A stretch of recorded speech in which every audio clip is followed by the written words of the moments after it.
ليه الوجع القديم بيرجع كأنه لسه حاصل دلوقتي؟ عارفين الشعور لما تكونوا قاعدين في هدوء وفجأة يمر على بالك موقف حصل من سنين، كلمة جرحتك أو حد خذلك، وبدون مقدمات كده تلاقي قلبك اتقبض ودخلت في حالة حزن فظيعة وكأن الموقف لسه حاصل دلوقتي. ليه عقلنا بيعامل الوجع القديم وكأنه لسه حاصل؟ أنا سيلا، والنهاردة هنفهم السر النفسي ورا كل ده، وإزاي نوقف شريط الذكريات المؤلمة اللي بيسحب من طاقتنا. عقلنا ما بيعرفش الزمن، العقل الباطن ما بيفرقش بين الماضي والحاضر، ولما بتفتكر الموقف بكل تفاصيله جسمك بيفرز نفس هرمون التوتر اللي أفرزه وقت الموقف. عشان كده بتحس نفس الوجع ونفس الحزن ونفس ضيق النفس. في غريزة البقاء. عايزين نتكلم عن غريزة البقاء. العقل بيحتفظ بالذكريات المؤلمة كنوع من الإنذار. هو بيحاول يفكرك بالوجع عشان يحميك، عايز يقولك خلي بالك، اوعى تقع في الموقف ده تاني. يعني هو بيوجعك عشان ينبهك، بس للأسف الطريقة دي بتهد حيلك نفسيا. نيجي بقى لحاجة اسمها الملفات المفتوحة. في علم النفس الموقف بيفضل يرجع لينا لو احنا ما قفلناهوش.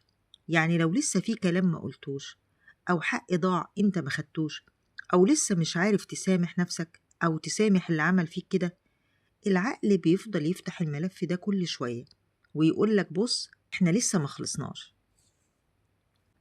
ليه العقل بيختار الموضوع ده بالليل تحديدا؟ لاحظ كده مع نفسك إن الشريط ده ما بيشتغلش وإحنا مشغولين في الشغل أو بنطبخ أو بنعمل أي حاجة مع أصحابنا. هو دايما بيختار اللحظة اللي بتختلي فيها مع نفسك، رايح تنام، قاعد مع نفسك بالليل كده، لأن في السكون الدفاعات النفسية بتقل. العقل بيبدأ يعمل عملية جرد لملفات اليوم، ولو ملقاش حاجة تشغله بيروح للملفات القديمة اللي لسه بتنزف. هو بيحاول يخلص الحساب القديم عشان ينام ويرتاح، بس النتيجة إنك أنت اللي بتسهر وما بتنامش. والحل هنا إنك تملى الفراغ بامتنان. تفتكر حاجة حصلت النهاردة مهما كانت بسيطة عشان تشغل المسار العصبي بعيد عن الوجع. هنتكلم على مفهوم التقبل وليس النسيان. في خطأ بنقع فيه كلنا، وهو إن إحنا بنحاول ننسى الحقيقة. يا أصدقائي، العقل البشري ما بيعرفش يمسح، هو بيعرف يعمل أرشفة. كل ما تقول عايز أنسى، أنت بتنبه عقلك للموقف أكتر. السر مش في النسيان، السر في تجريد الموقف من مشاعره. يعني تفتكر الموقف كأنه فيلم شفته زمان وبطولته مش بتاعتك. قول لنفسك ده حصل، ده وجع، وأنا دلوقتي اتعلمت. لما تتقبل إن الوجع جزء من تاريخك هيبطل يهاجمك في الحاضر. خلينا بقى نقول إزاي نوقف شريط الوجع ده. عندك قاعدة ال5 دقايق. لما تفتكر الموقف ما تقاومش، اقعد في الوجع 5 دقايق بس، بعدين قول لعقلك كويس إن أنا افتكرت ده، أنا دلوقتي في أمان، وقوم اتحرك من مكانك فورا، لأن الحركة بتغير كيمياء الدماغ. في عندك كمان الكتابة. التفريغ ده مهم جدا. اكتب كل اللي وجعك في ورقة وكأنك بتكلم الشخص اللي أذاك، وبعدين قطع الورقة. انت كده بتوصل لعقلك رسالة إن الملف اتقفل والرسالة وصلت. حاول تعيش في الآن. كل ما عقلك يسحبك للماضي شد نفسك للحاضر. في مشكلة عامة دلوقتي عند تقريبا أغلب البشر. الناس مش عايشة اللحظة، مش عايشة الآن. أغلبنا بيعيش في الماضي اللي وجعنا والمستقبل اللي عايزينه يحصل ومنتظرين إنه يحصل عشان نكون كويسين.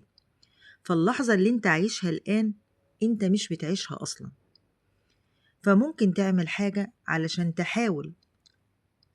تحاول تساعد نفسك إنك تعيش اللحظة الآن. ركز في حاجة ملموسة حواليك، ملمس هدومك، ريحة قهوتك، أو حتى صوت قطتك. الحواس هي اللي بترجعنا للواقع. الفقرة دي أهم فقرة، وهو اللجوء لربنا سبحانه وتعالى. لما شريط الوجع يبدأ يشتغل وتلاقي نفسك محبوس في ذكريات تأذي روحك، افتكر إنك مش لوحدك.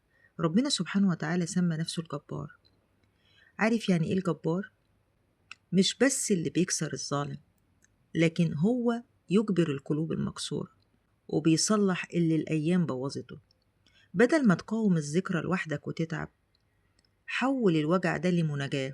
قول لربنا: يا رب، أنا مش قادر أنسى، أنت القادر. الموضوع ده تعبني لما بفتكره. اطلب من ربنا يرزقك نسيان الموقف ده ويبرد قلبك. وفي أدعية للسكينة وراحة البال هتساعدك كتير. في دعاء: اللهم إني أعوذ بك من الهم والحزن، كلنا حافظينه تقريبا. الحزن هو اللي فات والهم هو اللي جاي.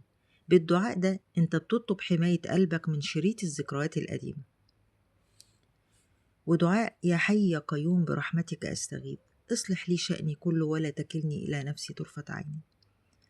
كلمة كله بتشمل ذكرياتك وجروحك والملفات اللي لسه مفتوحة في عقلك.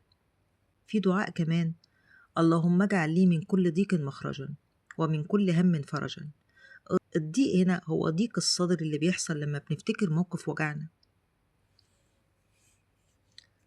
ردد دايما: حسبي الله ونعم الوكيل. يعني يا رب، أنا وكلت ملف الموقف ده ليك، أنت اللي تجيب لي حقي وأنت اللي تريح قلبي منه. نيجي لفقرة اليقين في العوض. عارف ليه بنفضل فاكرين الوجع؟ عشان لسه بنسأل ليه حصل كده.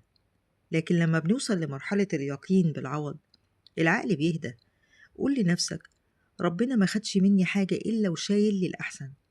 لما بتثق إن اللي جاي أجمل، عقلك بيبطل يرجعك للي فات. الاستغفار الكتير في اللحظة دي بيغير كيمياء جسمك وبيهدي ضربات قلبك اللي زادت بسبب الذكرى المؤلمة. أنا سيلا. قولي في التعليقات إيه الموقف اللي لسه بيطاردك وبتحاول تقفل ملفه. أشوفكم في الفيديو الجاي بكل هدوء وسلام. شكراً.